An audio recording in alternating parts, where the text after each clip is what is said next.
Bom, a gente vai fazer a leitura do boletim dessa semana e aí eu chamo o Gustavo Sung para nos ajudar nessa leitura e vemos o que devemos levar em conta nessas últimas semanas aí de ano, o que esperar para o ano que vem, né? Dar mais um zoomzinho aqui para a gente olhar juntos. Beber uma aguinha antes, só para não engasgar. Bom, o Boletim Focus traz as expectativas do mercado, né? Conversa com diversas instituições, economistas e vê quais são as expectativas para os próximos anos, incluindo o nosso, né? Para o IPCA, a inflação oficial do país em 2022, a expectativa cai aí pela segunda semana consecutiva para o encerramento do ano com o IPCA em 5,76%, né?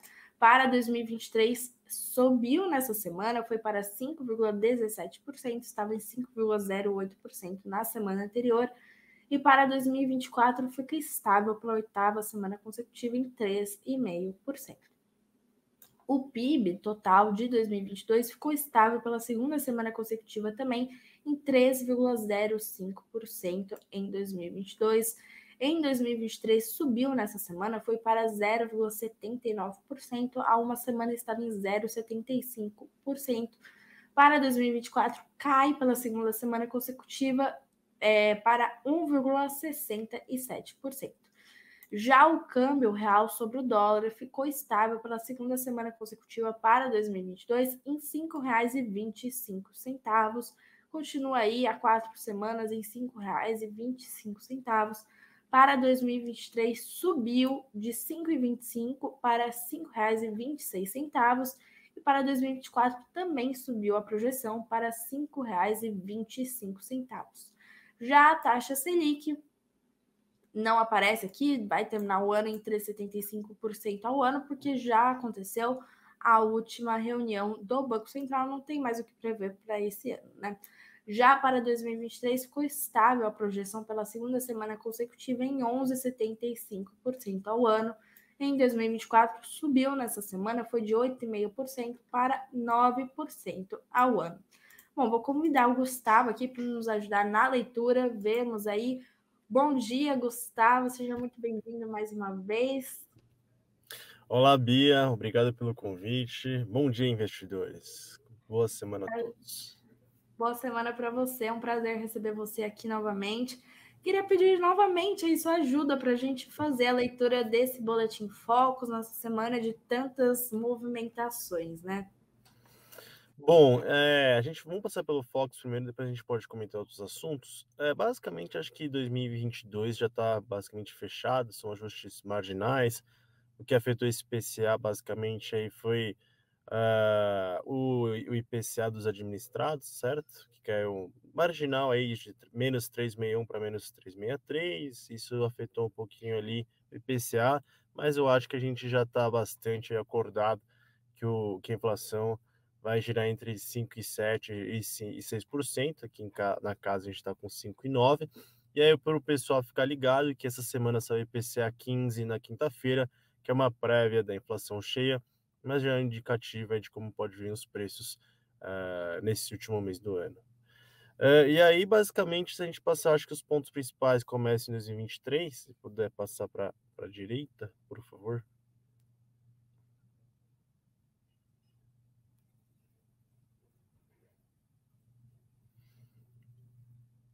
Pode até mais, Bia, para olhar 25, que é importante, por favor.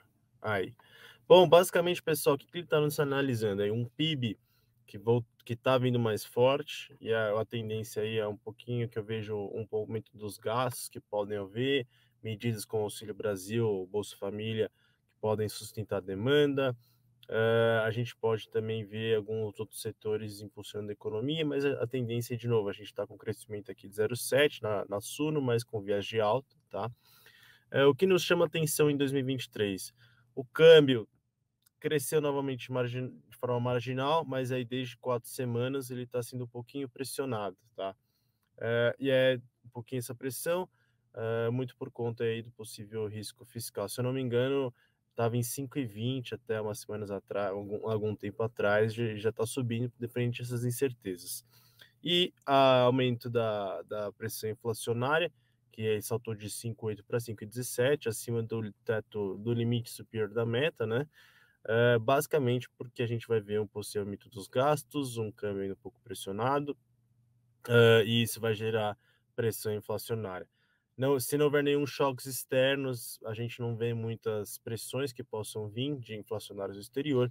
Basicamente, se essa inflação vem de questões domésticas e, a princípio, a gente já sabe que vai ter mais gastos ano que vem.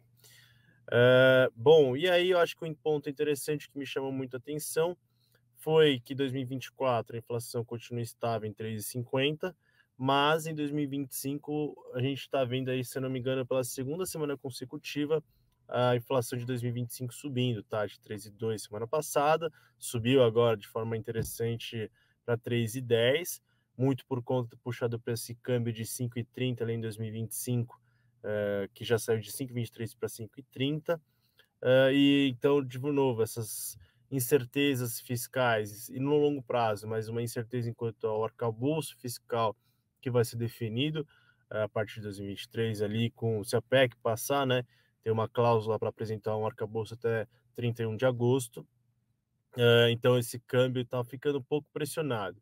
E aí o ponto importante, por que o Focus é importante, porque ele é utilizado aí pelo Banco Central para entender as expectativas do mercado. E ele não está preocupado, como eu sempre digo, muito pela inflação de hoje, e sim levar a inflação para convergir para a meta no longo prazo. Então, se ele começa já a enxergar que em 2025 a gente já começa a ver uma possível desancoragem das expectativas leve, mas e que a gente já comece a ver uma pressão cambial, pressão sobre a curva de juros, e a gente começa a ver uma inflação que, de certo modo, eu vejo de forma benigna no cenário atual brasileiro, a gente já começa a ver umas pressões mais pessimistas, vamos dizer assim, ele pode aí tomar uma atitude um pouquinho mais tempestiva, ou como você muito bem leu, a gente pode ver ou cortes mais tardios, que é um dos cenários que a gente tem aqui, cortes tardios em 23, ou até manutenção em 3,75 até o final do ano. Eu vejo um pouco que a inflação no Brasil, ela está, de certa forma, ainda benigna, ela não está sofrendo aí muito com essas incertezas fiscais que há, tá? Se a gente pegar a inflação hoje, assim, a gente vê commodities já deram uma arrefecida, a gente já vê uma atividade que está dando sinais de desaceleração, a gente não está vendo grandes choques, a gente tem algumas dúvidas pela frente, mas a gente vê, de certa forma, a inflação um pouquinho melhor do que a gente viu de 10, 11%, como a gente viu no meio de 2022. Então vai depender muito, basicamente, do que a gente vai ver daqui para frente. A certeza é que a gente teremos mais gastos, mas um ponto importante é que a gente precisa colocar um arcabouço para não fazer essas expectativas começarem a desancorar. Legal, Sung. E para trazer mais essa visão de vocês, né? Mesmo como a gente leu a matéria do Estadão, né, que tem se falado muito sobre essa alteração de previsões, tanto que a gente já viu isso bastante aí com o Boletim Focus, desde o resultado das eleições, os cenários de vocês chegaram a mudar nesse período de transição? A gente divide aqui na Suno como um cenário base, otimista e pessimista, e a gente coloca probabilidades para cada uma. O cenário pessimista, ele subiu um pouco de probabilidade na nossa visão, a gente tinha um pouquinho mais baixa, ter uma leve alta. E o cenário base, principalmente para juros, a gente postergou cortes, a gente já imaginava cortes aí no primeiro semestre, no fim do primeiro semestre, agora a gente já consegue ver cortes mais no final do ano. E o cenário pessimista, que houve aumento da probabilidade, é que se a gente começar a ver uma responsabilidade fiscal, umas incertezas muito grandes, e a gente começar a ver já até a próxima reunião do Focus, que é, se eu não me engano, em fevereiro, a gente vê uma piora das expectativas, a gente vai ter os próximos 45 dias, e aí toda semana vai ter o Boletim Focus, para a gente ter noção de como vai se dar a expectativa de inflação para 23, 24, 25, a gente pode ter até um Banco Central tomando uma atitude mais tempestiva e voltar a subir juros de forma marginal, mas só para sinalizar que, dada a sua autonomia, ele vai ter serenidade nessa estratégia para poder levar a inflação à meta. De novo, a gente está com um cenário de probabilidade, certa? Não é o nosso cenário base, mas a gente já vê uma probabilidade de ocorrer. Vai muito, de novo, de como vai se desenrolar todos os episódios fiscais e políticos que você bem trouxe aí no começo da live. Legal. E agora já falando mais desse lado mais político, né? Sobre essa possibilidade, essa hipótese do PT deixar de lado a PEC da transição e apostar, né, nesse crédito extraordinário, nessas despesas aí por meio da medida provisória. Como funciona essa situação, né, de deixar uma PEC e trazer os gastos por meio de medida provisória e quão prejudicial pode ser para as contas públicas? Então vamos lá, eu acho que seria um ponto. Eu vou tentar trazer de dois lados, tá?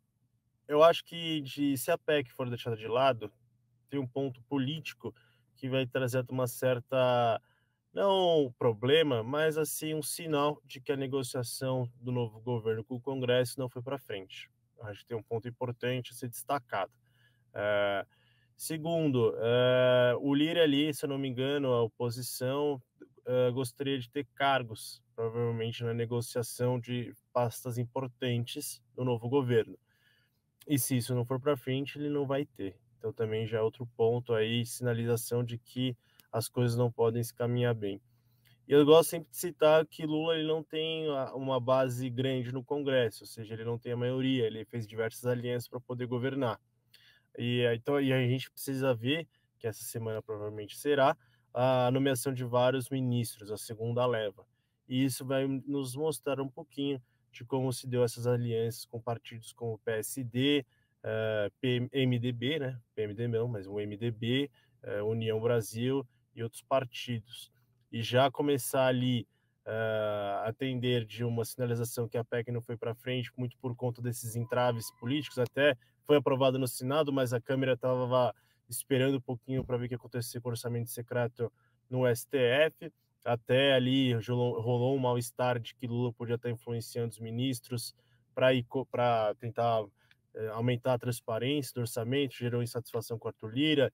Então já pode gerar um clima aí não tão amistoso se a PEC não for para frente. Por outro lado, agora se a gente pensar de forma econômica, a PEC abriria quase 168 bi, 145 mais os 23 por 2 anos.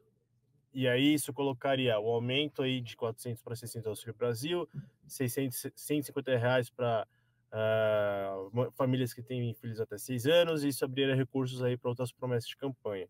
E aí o que o Gilmar Mendes fez, olha, a gente tem que colocar essa despesa adicional para colocar R$ 600, que geraria em torno de 80 bi, com as estimativas aí que você bem trouxe, e seria só para um ano, enquanto a PEC seria 2 anos. O mercado pode até enxergar isso de forma positiva, ou seja, você está só colocando um crédito ordinário que seria feito por uma medida provisória, 80 bi, um pouquinho mais. De novo, ele não...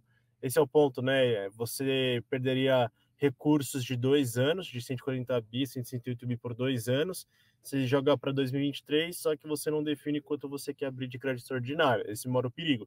Se de um lado a gente tem um ano com 80 bi, que é estimado para uma despesa adicional, de novo, os cálculos eles podem alterar e colocarem um pouquinho a mais de gordura aí. E o ponto é que, de novo, a gente vê um judiciário voltando esse tipo de questão, e o grande ponto é que eles não falaram de onde vão tirar esse dinheiro. Essa é a grande questão. Tanto a PEC, que não já feito por dívida, o aumento de tributos, como essa medida provisória via aí crédito suplementar, de novo, você não está mostrando de onde você tira dinheiro. Isso, de novo, vai gerar incertezas fiscais? Vai. Você não tem mais, se a PEC for deixada de lado, a ideia de apresentar um arcabouço fiscal também aí vai para água abaixo. Então, se de um lado a gente pode ter menores gastos constituídos num primeiro momento, a gente também perde alguns entraves na negociação. E, de novo, a gente não sabe de onde vai vir esse dinheiro. Então, esse é um ponto importante que pode gerar, de certa forma, um ruído. E, por fim, só para fechar de novo essa parte, eu acho que é uma sinalização ruim de alianças que pode existir entre o Congresso e o Executivo de não passar uma PEC de transição que foi votada no Senado e está sendo barrada na Câmara. Ou barrada não, retirada da Câmara, né? Sim. E você acha que agora com essa liminar a PEC passa ou vão deixar de lado mesmo? A Câmara não vai gostar? Qual é a sua visão? Eu acho que é um poder de negociação. Eu acho que isso dá uma arma, vamos dizer assim, isso dá um poder de fogo para o PT e o novo governo chegar no Congresso e falar: olha, se vocês não quiserem passar, negociar, como a gente estava vindo, dado que vocês estão pedindo muito, olha, eu posso deixar a PEC de lado, as negociações que a gente tinha podem ficar de lado, os cargos que já estariam combinados, eu deixo de lado e vou seguir o meu caminho como crédito extraordinário. Ou seja, é uma arma extra de poder de negociação que o novo governo eleito pode ter com o Congresso, isso facilitar até a transição da PEC, né? PEC da transição, né? Mas a votação da própria PEC. Eu acho que a gente tem que esperar, a PEC tem que ser votada até o dia 22 de dezembro, porque precisa votar o orçamento do ano que vem até 2023, depois tem que votar a PEC de 2023, o orçamento de 2023, desculpa, pessoal, até essa quinta-feira, no dia 23. Então, de novo, e depois entra em recesso, né? Então, as negociações precisam dar rápido. A princípio, eu vejo ainda a PEC passando. Eu acho que seria um desgaste muito grande você tirar uma PEC que foi negociada por muito tempo, já foi aprovada no Senado, e só deixar tudo de lado e vamos para uma medida extraordinária. Mas a política, ela é muito dinâmica e a todo mundo pode acontecer. Mas, de novo, eu vejo um pouquinho uma arma de fogo que o novo governo pode usar nas negociações. Legal, e a gente tem visto também desde o anúncio do Haddad como ministro da Fazenda, o Haddad vindo, né, à imprensa, ao mercado, conversar, tentar amenizar situações. Tem dia aí, aquele dia que a lei das estatais foi alterada, bolsa caindo, estatais caindo, a Haddad veio e falou: não, gente, calma aí, não vai ser bem assim, não, a gente não quer gastar tanto assim, está construindo aí uma equipe econômica. Você acha que isso tem tranquilizado o mercado ou ainda tem um medo aí em relação ao Haddad e a construção da equipe dele? Eu acho que o ponto principal é que a gente está esperando uma equipe econômica, né? A gente vê o Galipo, que é um cara ali que foi presidente do Banco Médio, ele dizem que tem bastante conhecimento em parcerias público-privadas, mas ele já era um cara mais, vamos dizer, neutro. Bernardo Api, para tocar a reforma tributária, eu acho que foi uma sinalização importante. O problema foi ter colocado o Mercadante no BNDES. Então a gente, vamos dizer, de certa forma, em relação à equipe econômica, um pouco as diretrizes do ano que vem, a gente fica numa balança neutra. A gente não tem saldos positivos e positivos negativos, e aí a gente está numa estabilidade. E aí a gente precisa ver os próximos nomes que a gente vai se daqui para frente. Quero ver quem que vai ser o secretário de Tesouro Nacional. Dizem que pode até ser o Felipe Salta, mas perdeu um pouquinho de força. Eu acho que vai ser um cargo importante. Eu vejo as declarações dele de forma positiva, mas eu faço uma vírgula. Uma coisa é falar, outra coisa é fazer. E quanto a gente vai ter vamos dizer, a interferência, né? No fundo, sugestões de outros ministérios ou até do presidente Lula na condução da política econômica. Mas uma coisa que eu gosto de ressaltar, e eu acho certa, é que o Banco Central já deu diversos recados que, olha, o fiscal e o monetário precisam andar juntos. E se não andarem, ele vai voltar a subir juros. Então, isso é uma barreira importante que a gente tem. É difícil, eu acho, a autonomia do Banco Central ser discutida de novo no Congresso, que gastaria um capital político muito forte. Haddad e Roberto Campos Neto já disseram que teve conversas saudáveis, mas, de novo, uma coisa é falar, outra coisa é fazer. Quando a gente começar a ver a equipe econômica, diretrizes da política fiscal, como vai se dar o comportamento do BNDES? Será que a gente vai voltar aquelas políticas de créditos subsidiados, taxas mais baixas? De novo, todo um jogo que a gente precisa acompanhar. E como a gente sempre traz, a gente tem um cenário base e cenários otimistas e pessimistas devido à sua probabilidade. E aí a gente vai ponderando ao longo do tempo. Quanto mais sinalizações e mais certezas a gente tiver, mais a gente pode vir aqui no Sono Notícias trazer qual caminho vai se dar. E aí a gente pode trazer se o câmbio vai subir mais, se o juro vai subir mais, ou é uma sinalização boa que pode até tranquilizar o mercado. Maravilhoso, e venham mesmo. Bom, por fim, você falou que temos IPCA 15, né, nessa semana. Tem alguns outros eventos para o investidor ficar de olho aí antes do Natal? Bom, essa semana a gente também tem lá nos Estados Unidos a terceira estimativa do PIB. Eles fazem uma, duas estimativas e tem a terceira final, mas basicamente a gente vai continuar em um crescimento de 2,9, ali acho que sem grandes alterações. E também tem a inflação do PCE lá nos Estados Unidos na sexta-feira, que é no índice de inflação acompanhado pelo Banco Central americano, e aí eles utilizam muito aí nos seus modelos para ver se a inflação está melhor do que esperado, mais baixa, e isso pode afetar a decisão de juros lá nos Estados Unidos. Teve essas semana passada as decisões, então vai demorar um pouquinho, mas é um bom sinal para a gente ver como está no cenário inflacionário nos Estados Unidos. Eu acho que o ponto importante para ficar acompanhando até o final do ano é nomes, ministério, dos ministros e ministérios, composição. A gente já viu que possivelmente a gente vai ter 37 ministérios, é um número alto. Vamos ver como que vai se dar isso. E, de novo, mais diretrizes sobre a política econômica e o desenrolar aí de lei das estatais, PEC de transição, crédito suplementar. Eu acho que são pontos importantes a se acompanhar.